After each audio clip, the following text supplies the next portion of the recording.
Welcome back to the channel, everyone. Today we're going to be taking a look at this 2015 Passat TDI. We'll be going over some of the modifications that's been done to this car. But first we'll be changing the transmission fluid and reflashing the transmission tune.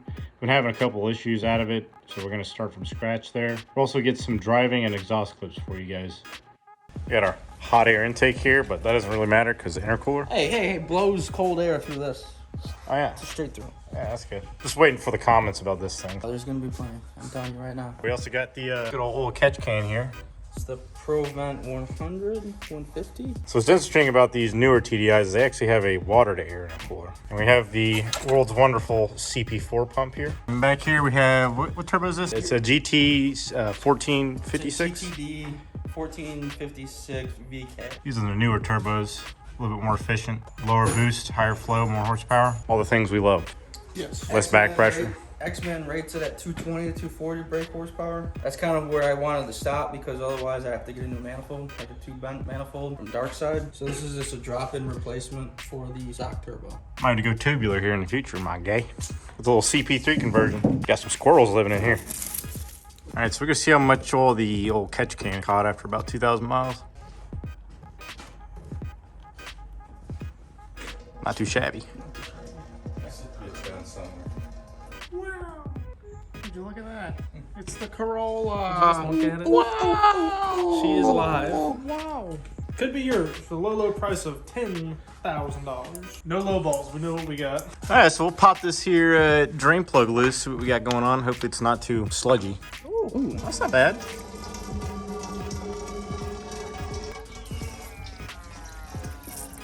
What the hell is that? That's a damn new boy. one. You smell like a paper mill up in here.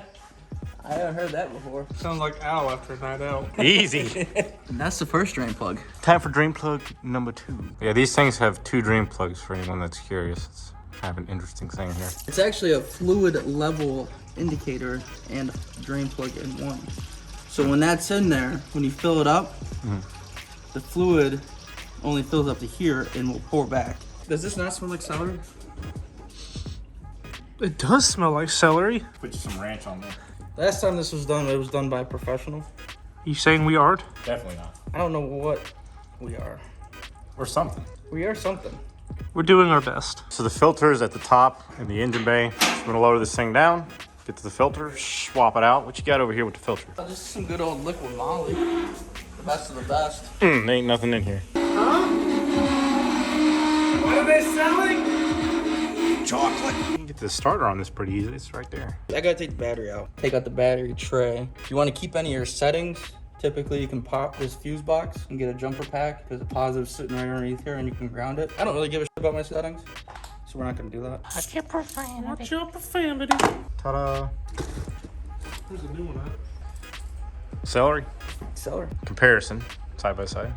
All right, good time to change it. Look at that. You're buying all the most expensive, high quality parts.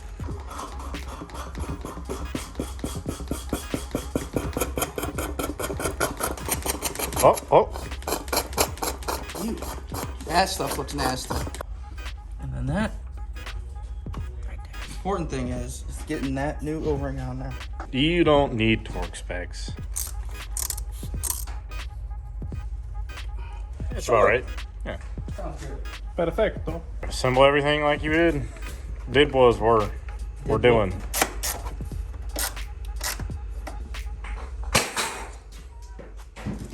What the hell? Nice and easy. You can do it. Come on now.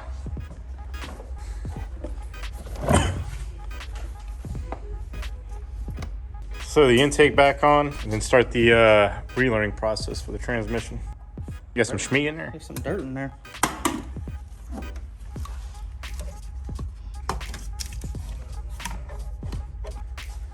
Pump the new fluid in, goes up to the bottom, and we got to get the trans up to temp, and the excess will come out into this here drain pan. We got VCDS open here. For some reason it's saying we're already at temp, but I think it's material of the sensor it's reading. so we're gonna probably let it run for a minute and let the fluid cycle through. Yep. See what happens.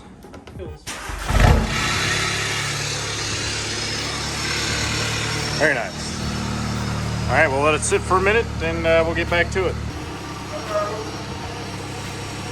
What we got going on, baby? We gotta let the fluid drain out and it will self-level. And then whenever it's done draining out and down to a small trickle, that's when we know we're at the correct fluid level. You see how it's kind of trickling right now? This would be a good spot to cap it right there. Now we torque it down to 22 foot-pounds. You can kill it. I'm pushing the button, it's not doing anything. What? All right, we're gonna take this thing down the road here, take a couple of logs. We should be having a little bit higher clutch pressure in the transmission. We were at 12 bar. With the new tune, we should be getting around 14 to 16 bar. As you can already tell, these newer TDIs have much nicer interior. Much more roadworthy for sure. Smoother, more relaxing to drive. I almost fall asleep every day. And you still get the good fuel economy. Yeah, like right now, it's 36. It gets about, what, on the highway, like mid to high 40s? 44. I'm 44. going 80. Which, I mean, hey, for a full-size sedan, you can't really beat that. Let's see what we got. Oh, yeah.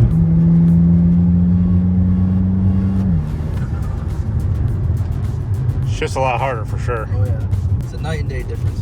We got up to about 14 bar there, 1381. It really depends if you're lugging it or not. I'm not even really lugging it, but lower RPMs, it's gonna have higher pressure because of the torque. It definitely shifts way harder than it did before. Before we were getting like 11 at best. Yeah. You know, maybe 12 it would see sometimes, but really it's more like 11.5. Probably gonna throw a GoPro up under here to get some intake clips.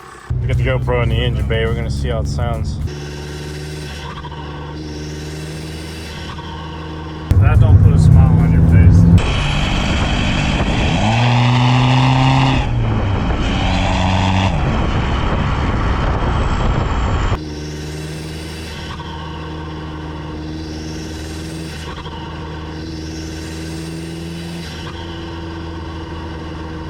That was a good one.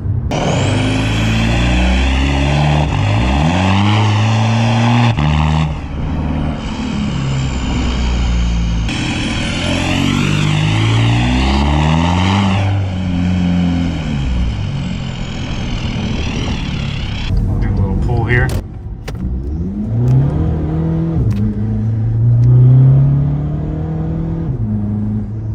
Turning on that traction control right there. It's definitely got torque for days, for sure.